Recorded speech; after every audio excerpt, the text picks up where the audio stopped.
Olá, queridos, Márcio Barreto, gerando vidas através do amor, tudo bem? Bom, hoje, logo após o meu devocional, eu fui impactado com uma palavra. Eu quero compartilhar hoje com vocês essa palavra. Uma palavra muito pertinente, né, ao que nós estamos vivendo nos últimos tempos, né? A Bíblia diz que as pessoas no final do tempo iam viver como se estivesse pagando uma pena, né? Ela está lá em 2 Timóteo 3, né? Diz que o homem na terra ia nascer sem afeto natural, né? E, portanto, o afeto seria construído, né? Então a gente fica aqui pensando, né, como está sendo construído esse afeto ao longo desses anos, né? Qual que é a ambiência que nós estamos vivendo, né?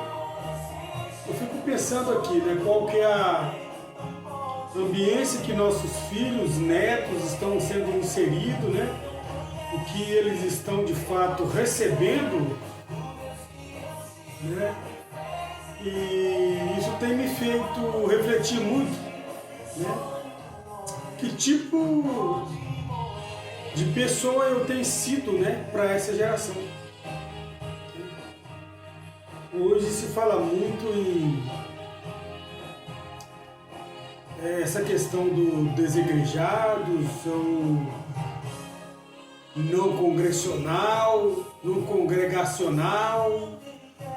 e fica nesse termo, né? Cada um puxando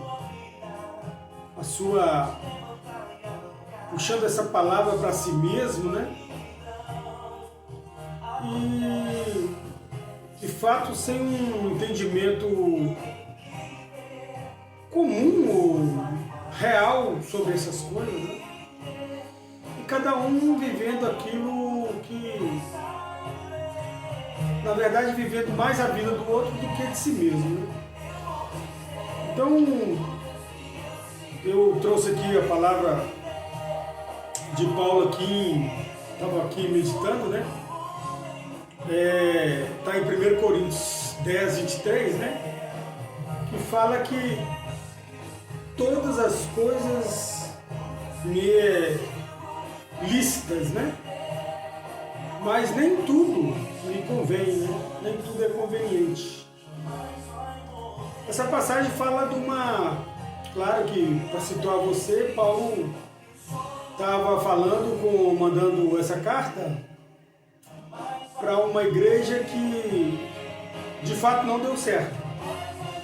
Uma igreja que vivia em si mesmada, a igreja que era a igreja mais pecaminosa que teve, né, no decorrer da vida de Paulo, né, e dos apóstolos, e que Paulo que era o ministro dessa igreja, né, ele que conduzia essa igreja para um caminho excelente, né? Como é tudo por vontade, né? Porque nós somos livres, né? O ser humano é livre, ele foi chamado para a liberdade. Então a Bíblia diz que conhecereis a verdade vos libertará, né? Mas se você conhecer o Filho, verdadeiramente sereis livres, né? Então está tudo na sua escolha, né? Se você conhecer, né? E para que eu conheça, eu tenho que buscar, eu tenho que ter intimidade, comunhão com o Filho, né? De fato. E ter comunhão com o Filho não é simplesmente ter comunhão com as pessoas, né? No geral, né? Essa comunhão ela se dá a partir primeiro do conhecer, obviamente ler sobre, né? Entender sobre ele, quem é ele de fato, por que ele disse aquelas coisas, por que ele veio, né? Por que ele morreu, ressuscitou, enfim. Então, conhecer o Filho, a priori, é conhecer sobre ele, né? Agora, como ter essa intimidade depois de eu saber sobre ele? Ter essa intimidade, uma vez que ele não está mais fisicamente sobre nós, no meio de nós, mas a Bíblia dele fala que se faz presente a partir da comunhão, né? Ele diz, se tiver 2 ou 3 pessoas reunidas, ali eu vou estar presente. Tá? Então, primeiro se dá nessa comunhão presença, né? Nessa comunhão entre as pessoas. Tá? E quando se fala de comunhão, não se fala simplesmente de reunião. Ah, tá todos reunidos aqui, então ele vai estar presente. Ele fala aqui, se tiver 2 ou 3 na mesma frequência de entendimento, eu vou estar presente. Se tiver 2 ou 3 na mesma frequência, no mesmo propósito, eu vou estar presente. Agora, para eu conhecer, mas isso não prova que eu conheço a Cristo. Né? Como que eu vou provar que eu conheço a Cristo de fato? Essa intimidade, uma vez que a Bíblia diz que ele não está mais, né, fisicamente, mas agora está dentro, né? E por isso ele deixou muito claro que ele iria para o Pai, mas ia deixar um outro Consolador, que seria o Espírito Santo, e este o mundo não pode conhecer, mas só mesmo os cristãos de fato podem conhecer o Espírito Santo, né? Só aqueles que são pequenos cristos e que seguem a Cristo de fato. E quando fala de seguimento a Cristo, fala de procedimentos, fala de modus operandi, né? Fala de princípios, né? Princípios, né? Seguir os mesmos princípios que Jesus seguia, né? Portanto, fala de práticas diárias. Então, quando eu falo dessa comunhão, eu falo intrinsecamente de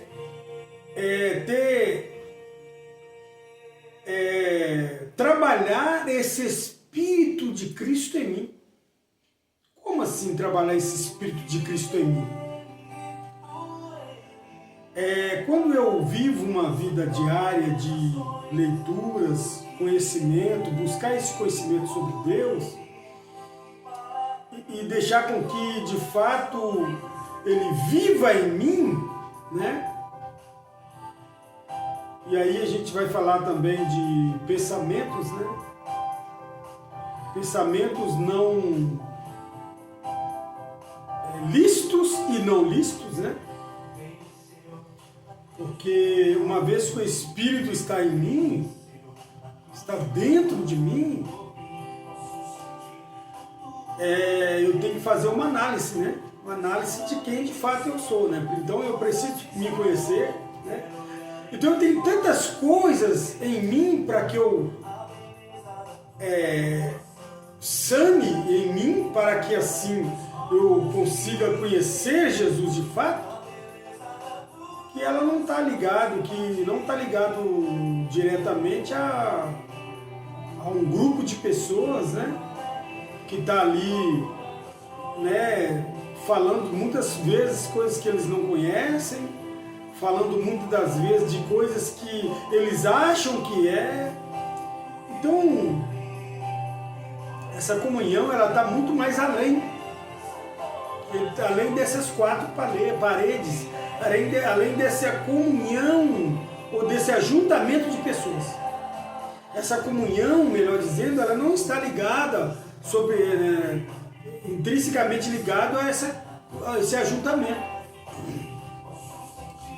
O Senhor teve uma época, uma passagem que ele estava condenando aquela comunhão solene, aquele ajuntamento solene.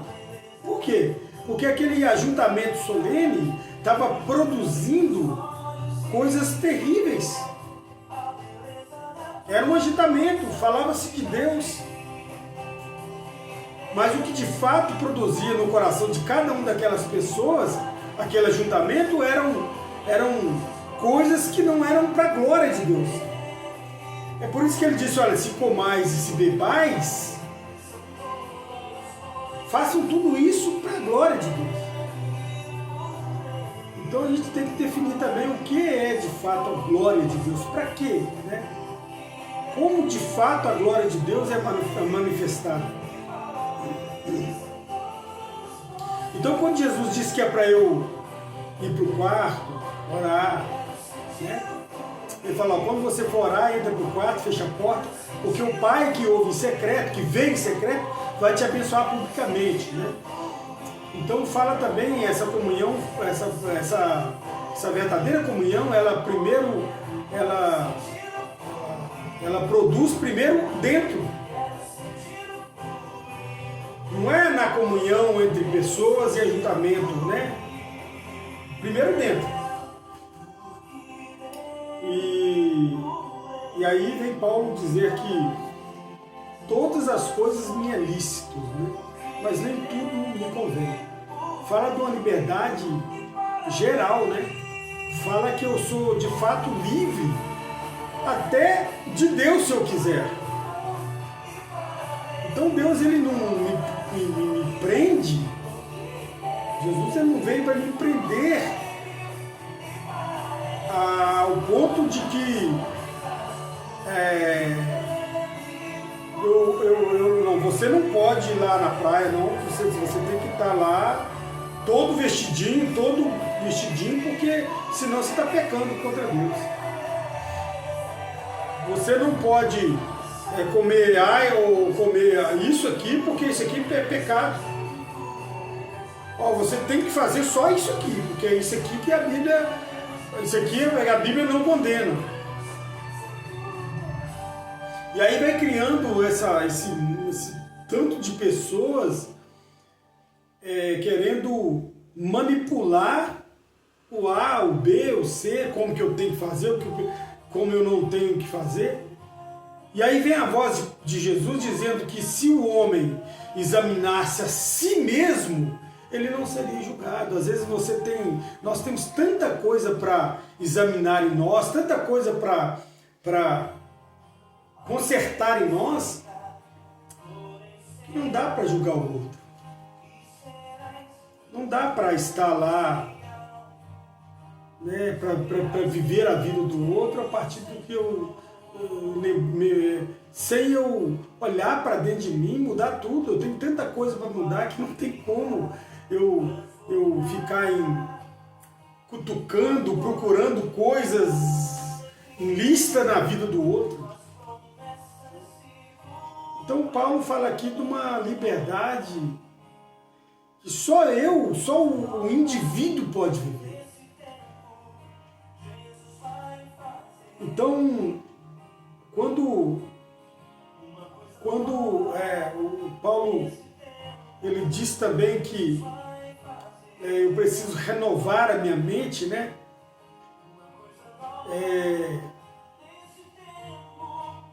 Fala de renovação de pensamento, mudar a forma de ver as coisas, de agir, né?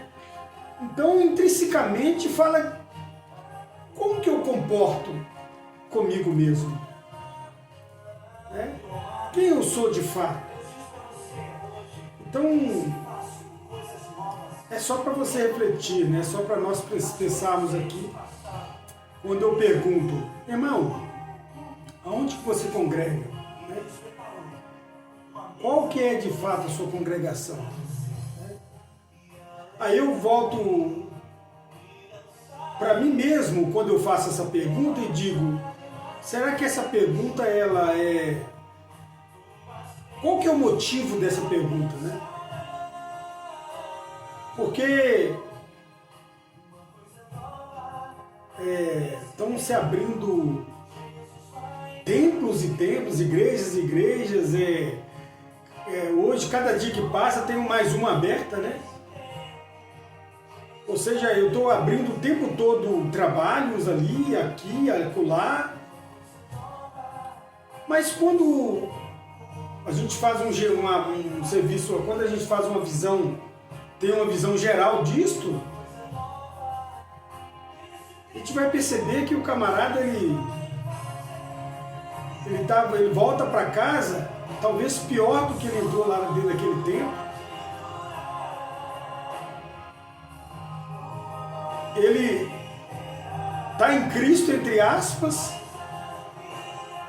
mas esse estar em Cristo não traz ele para casa como um bom marido, ela como uma boa esposa, ele como um bom filho, um bom patrão, um bom empregado. Ou seja, o que de fato essa comunhão, essa congregação tem produzido na minha vida como pessoa? O que de fato tem mudado essa questão de eu ir ou não à igreja, estar ou não na igreja, participar ou não dos cultos litúrgicos? O que isso tem mudado? Porque essa comunhão, ela tem que gerar comunhão no templo, mas também em casa, com as pessoas. E qual que é a visão que você tem disto? Né? Não é a visão que o outro tem. Qual que é a visão que nós temos de nós mesmos? Como eu tenho comportado diante de tantas situações? Então, é só mesmo para a gente refletir, para você pensar nisso. Assim como eu tenho aqui parado, pensado, analisado, como de fato eu tenho vivido a minha vida, né? Será que eu tenho sido fonte mesmo para as pessoas? Será que eu tenho sido de fato conveniente para as pessoas?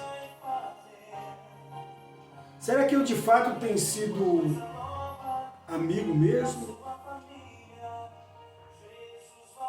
Será que eu tenho sido de fato luz em meio às trevas?